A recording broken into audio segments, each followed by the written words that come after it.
You do not have to ask for sales if everyone in your market likes you, knows who you are, and knows why it's significant that you move forward.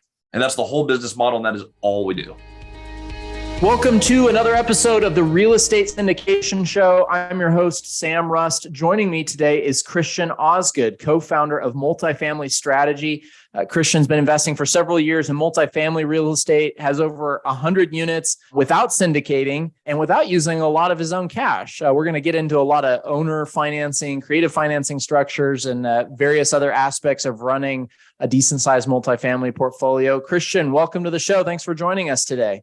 Well, thank you very much for having me. Fantastic. So you're based in Washington. I'm curious, are you guys investing primarily in the Pacific Northwest? So actually, a vast majority of our portfolio is in Central Washington. I have 7 units in Seattle. Cody and I just bought a resort and the adjacent property on the Hood Canal, which is on the coast. And the rest of our portfolio is in Moses Lake, Washington, Grant County. Okay. All in state, but kind of all over the state in 2 separate markets. So I'm really curious about the resort property. You'd mentioned that as we were getting started. Give us the story on that, because if there's nothing that I love more, it's a good story around real estate. A resort property, it's a little bit different. Is it Airbnb? How'd you guys find it? Let's get in and do a case study here. Yeah, absolutely. So I'm going to preface this with a couple of quick things. I'm not a big fan of people changing around their business models. Stick with what you're good at. So we bought 100 multifamily units. We went to a resort. That is a change of model. I usually tell people not to do that. So I want to preface with exactly why we do. So do as you say, not as you do. Is that what you're trying to tell our audience, Christian? No, do exactly as I do, but there's a reason that we did it this way. Okay. All right. Preface accepted. Yes. The original goal that Cody and I set between the two of us was, in the next 2 years, is it possible for the two of us to buy 100 units together? We just set this crazy goal. We were on a trip in Florida. That's where I met Cody. And we're like, okay, let's try to do that. Well, we did it in 1 year. And the way that we did this is every time we do something, we meet someone at the next level who's done what we want to do. So say I own a duplex, I talk to someone with the 12plex. How did you get to where you're at? And once you get to 100 units, that was the original goal. I built a team that had a lot of Airbnb experience through the process. And we went to a resort owner, and this is how this deal came together. Tying it in, the deal came up from a friend, Dion McNeeling from Dion Talk.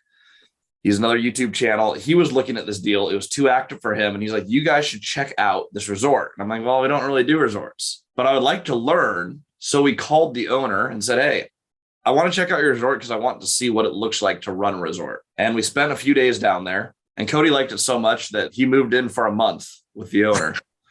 Just to learn how to run a resort. And that was all during the negotiation. There's one way to go. Yep. That was all pre-close. We were talking about it. I love this property, and it felt like the appropriate next step for our team in real estate. We hit our original goal first. We have a base of renters paying, it's cash flow on long-term leases, like annual rental leases. That was a place where I was comfortable taking a next step in our business, which brings us to the resort. Resort deal was a seller finance, like everything in the portfolio was, $4.5 million purchase, 20 cabins on the water. If you're watching and you're not familiar with the Hood Canal, it's one of the Forbes most beautiful places in the United States, Union, Washington. Right now, the orcas are running through the canal. Salmon are swimming up our creek that runs through the resort. It is a super cool, unique asset in a gorgeous place. The opportunity on this one is adding systems. The owners have owned that for a long time, the prior owners, and they were live on site full time, and they had no debt. So they didn't have to push every business revenue piece. They didn't have to optimize everything because they already had a model that worked well enough for them, and they were doing just fine. For us coming in and actually having debt, we had to take it to the next level. And that's the process that we're at now. Fantastic. So how did it go negotiating that project? Because it's a small resort. It's very boutique. There's Airbnb, it's very heavy on operations. This owner sounds like they really loved the property. If I had to guess, reading between the lines, it was kind of their pride and joy. They don't want to just sell to anybody. They want to sell to somebody who's going to kind of take it to that next level. So there's an emotional component that maybe you don't see in some traditional multifamily deals. Walk us through how you guys navigated all of that. Well, the negotiations were kind of fun. The prior owner has done some serious business leadership. I don't know how much he wants me to share, but I'll say he's done very, very well in the medical space, very well in multiple industries. So he knows how to run a business and he knows how to negotiate. So we went through, I remember our first conversation when it finally got down to, well, what do you guys want to do? I was like, well, I'm in. He's like, so how are we closing this? You guys bring a checkbook? And that's where we got to start laughing because we got to share a little bit more of our story of how we started in multifamily without any money. And we just, it's all storytelling.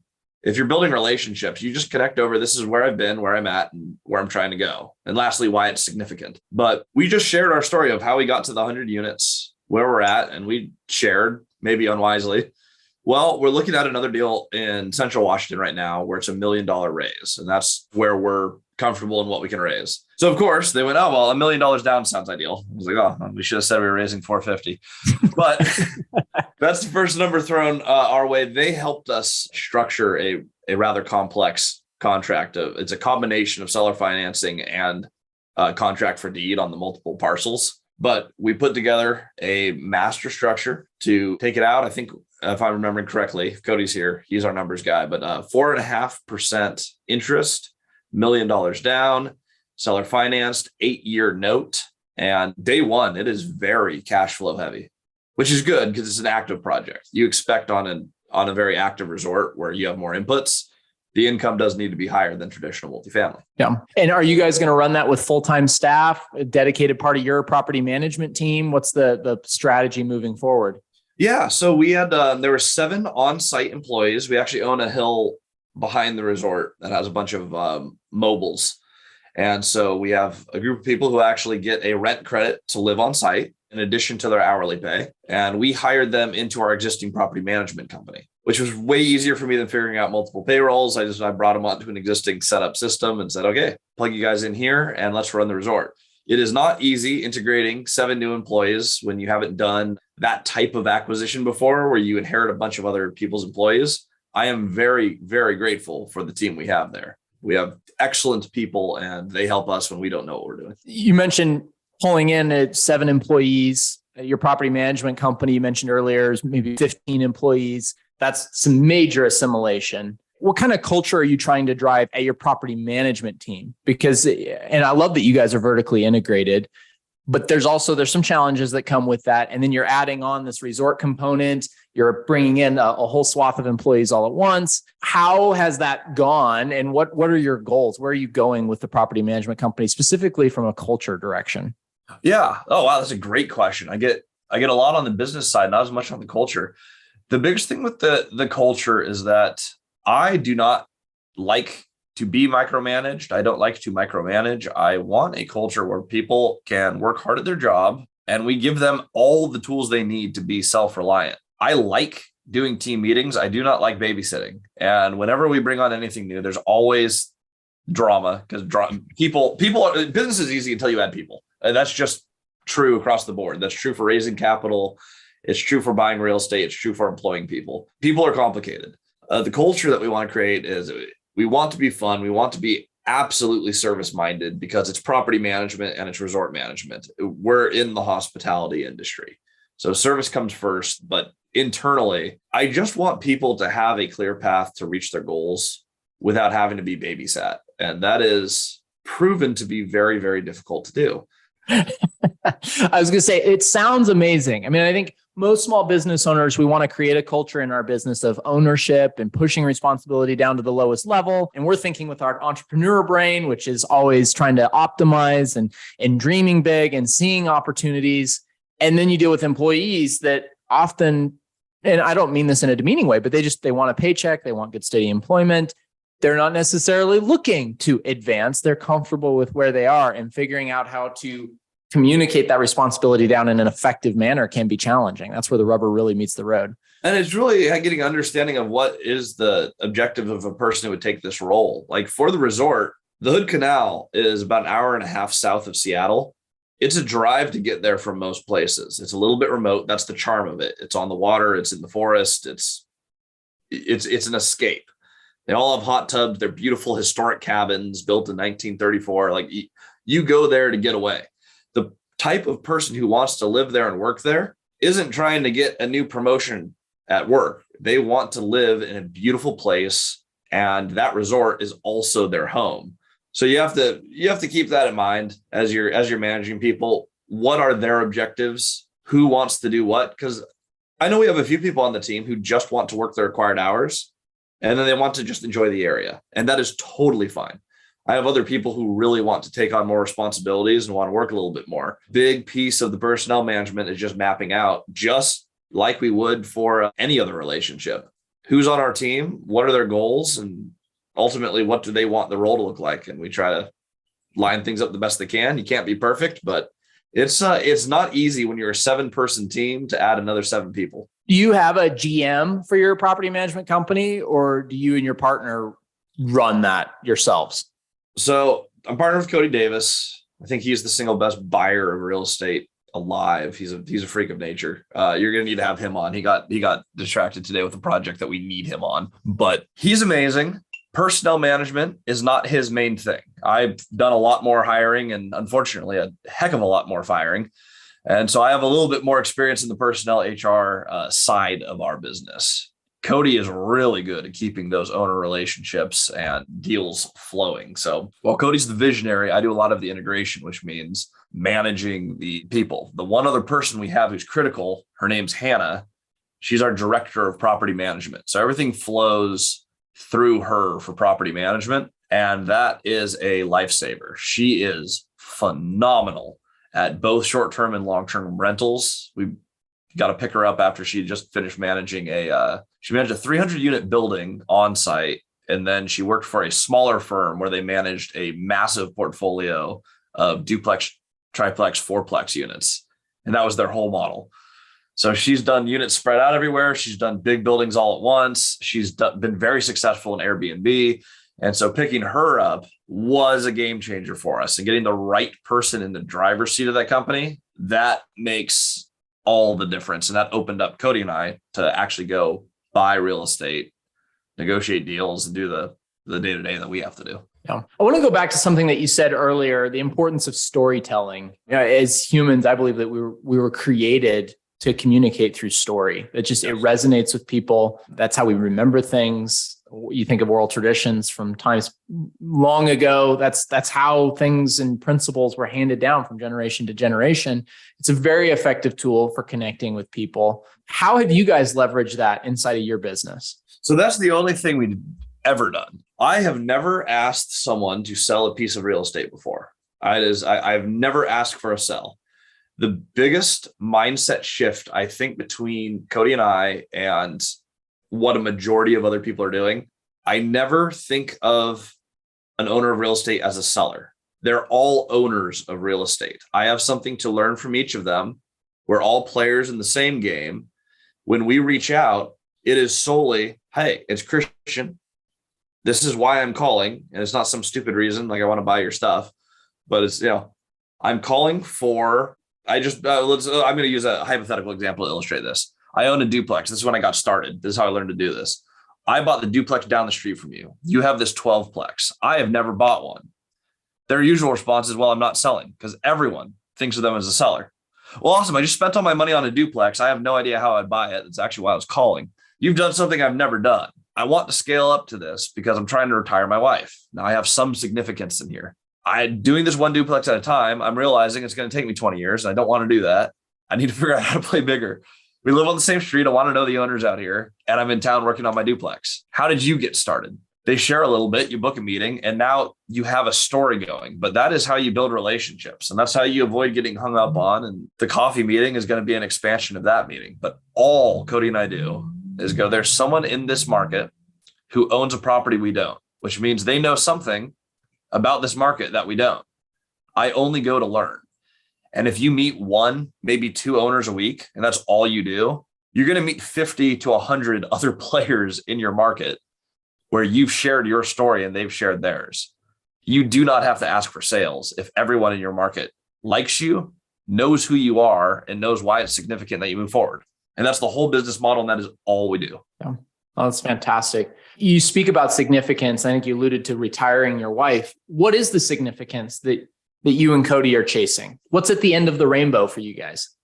I love that. So we have an original goal, and we both reached our original goals. So the fun thing with goals is you reach them, then you set new goals. But my original one, my wife works for the school district here in the greater Seattle area, or did. She worked there for 5 years, and I'm not political on podcasts. Just Seattle's school district is unique.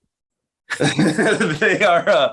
They don't align politically. COVID did not help any of that. It got a little bit weird. There's a bullying culture throughout a lot of the leadership in the district. And so a major goal was, okay, my wife started and she loved her job, and her job's evolved into something that she hates. How do we get her in a position where she can thrive doing what she wants to do instead of what she has to do for money? And I think that's where a lot of people are. I think that goal resonates with a lot of people, because I think there's a lot of people who do a job because they have to, not because they want to. And so that was all I was focused on. I want to provide for my family. I want to own my time, but more importantly, I want my wife to own hers, because I think she deserves it. And so we've communicated that to a lot of people. And, when I was starting, and that was the original goal. Well, she's retired and now she works in our company, and she's indispensable and she's fantastic. Cody's original goal is to retire his mom. He has set up the finances for that. They are just looking for the house that he's going to buy her. He's all set up. He has reached the ability to hit the goal. They're just shopping to finalize that. Once we're done with that, well, now we have a new set of goals. And the big thing for Cody and I, a while back, Cody did a quick little one-on-one with Grant Cardone. I'm imagining a few people know who he is on a syndication channel. He does a good deal of that. But he looked at the business model and he's like, what you've done is really cool, especially because Cody was 20 at the time. He had 30 units at 20. What you've done is really cool. What you're going to have a problem with is scaling this. And for Cody and I, I'm like, well, challenge accepted, which is where we started picking up the 100 units and the resorts. And we're looking at a few 100+ unit opportunities where we don't need to start a fund. We're going to do low down seller finance deals on large assets in core markets. We're looking at a couple right now, while we're also expanding the seller finance resort game. Turns out resorts trade a little slower. People hold them a little longer. And you find a lot of these hospitality properties have low debt and people willing to play bank. So we're looking at those two avenues of let's expand in multifamily. Let's keep going bigger, because I want to show everyone what is possible without using banks and without doing any mainstream methods, just solely relationships and seller financing. So you talked about the 100-unit goal, retiring your wife, retiring Cody's mom. What's the next set of goals for you guys? The next immediate set, so we did build year, which was actually 15 months, but we set aside a time for let's just build. I think a lot of people play defense before they play offense, and that doesn't make sense to me. Score and then add structure, which is our goal right now. We're pushing for stability. I want to take a few of I like notes longer than 5 years. I want to take some of our 5-year notes and convert them into 10-year notes, which is either a seller refinance or a bank refinance. We're doing a whole bunch of work with accounting and tax strategy. I want to get that nailed down. And I really want to build out the leadership within our 15-person team. We're grooming a few people. I'm bringing on another employee here in January to help us be boots on the ground in Central Washington. Very excited for them to join the team. But our next goal is stability, so we own our time again. I sold 100% of my time to reach our goal. And so we want to recapture that, add systems, get the business on a pseudo autopilot so that we have the capacity to go expand. After that, Cody and I haven't closed on any building over 50 units. We want to do that. So we'll probably do that sometime next year. Yeah, well, that's awesome. I think there's always that push-pull. Like you said, score, then build systems. Some people build systems and then try to score. Either way will work, but it's a similar story to LifeBridge Capital. We focused on getting some deals under our belt and then fleshing out the team around those, building those systems and processes once you've got properties that actually require them. And so I think that I commend you for getting after it and building a decent portfolio and really pushing the boundaries of what a lot of people think is possible in the seller financing world. Yeah. Well, and you said the key word there, when you've built the portfolio. I get a lot of people who go, what am I going to do for legal? And do I need to be in an LLC? And all the newbie questions of, well, how do I get started? And what happens if it's like, well, you don't have any of those problems if you don't own any real estate. And so goal one, if you want to be a real estate investor, the fastest way to do that is to invest in real estate. It's not to become a broker. It's not to build out your property management team and your legal team and your bank team. And it's not to raise capital. It's go find a deal. And from the deal, you only have two questions. At least we only underwrite on two questions. How do we buy it and how do we never lose it? If you can answer those two things, how do you buy it is the structure of the deal. Is it a purchasable thing? Now is the way you buy it, the way that you're never going to lose it. And the answer to that is always long-term fixed rate debt, ideally non-recourse, which a lot of seller financing is ideally. But that's all we do. If I can find in a market I want to own in a property that I can cash flow day one, and I know that I can hold it forever without ever having to sell, every deal you buy, you have more income. You now have more capacity to buy new deals. You can't do that if you don't buy your first deal. So if you're watching this and you haven't bought your first deal, go buy your first deal and then figure out the defense on how you defend it. Because if you don't build it first, there's nothing to defend. Yeah. 0 to 1 is the hardest. Zero to one is the hardest. So I'm curious, somebody gives you a billboard for 30 days on I-5. What's the message that you would put on that billboard? What would you want the world to know? What are you most passionate about? Wow. I would just go do epic stuff. That's off the cuff. But if there's one thing I want people to do is most people set boring goals. And I'm not trying to like rag on everyone. And just like, sometimes people share their goals. I'm like, wow, that's small and attainable. This was hard to get from A to B, but Cody and I took 1 year. We've been partnered for, I think, 13, 14 months. We've built an education company that has hundreds upon hundreds of sales of people who've gone through some of our courses, or even better, people have gone through our mentorship group and actually bought seller finance real estate. Our YouTube channel is still super small, but in a year we're approaching 10,000 subs. I appreciate that. That's a cool thing to do. We have a property management team of 15 employees and really significant real estate holdings and relationships. That's 1 year of really hard work. I mean, if we can do that, I'm not that smart. So I just feel like there's a lot of people who are way smarter than me who can figure out how to do way more epic stuff. What's an epic goal that you have for the next 12 months personally? For the next 12 months, is there an experience that you want to get out and conquer? Something like non-real estate related. We've talked a lot about real estate goals, but oh gosh, that's so hard. I share this from time to time. I am a competitive board game player, and I get obsessed with games. Real estate plays a lot like a board game, and as you get to know more rules and more strategies, you just get further. I am fairly obsessed. I don't set a lot of goals outside of real estate because I only do real estate. I do a lot of travel for speaking. I don't do a lot of travel to travel. Okay. I have told my wife last year, let's hit Europe. And then right when we scheduled the Europe trip, we bought a resort. And the resort is very hands-on for the first few months. And so we're like, okay, well, let's cancel Europe. My goal is to not cancel Europe for the next year. I want to add enough systems where my company can run for 3 weeks without any input from me whatsoever. And I will hop over to Europe, and my wife and I will do what we said we'll always do and tour that country. And then I'll pop on back and I'll get back to work. But I think that, to me, as someone who is just obsessed with real estate, actually taking a break and getting systems in place to where my business runs without my input, that would be an astronomical feat given the speed that we build the business. Well, here's to seeing you get to Europe. I have to ask, as another board game aficionado, top board game that you really enjoy, you find is well balanced and relevant. Yeah. What's a favorite? Oh, that's funny. I cycle through games and I usually get caught on one. I'm one who I play like the classic Warhammer. So when I'm talking like nerdy strategy games, I'm talking like bring out the ruler and move your units, paint your guys, sort of stuff.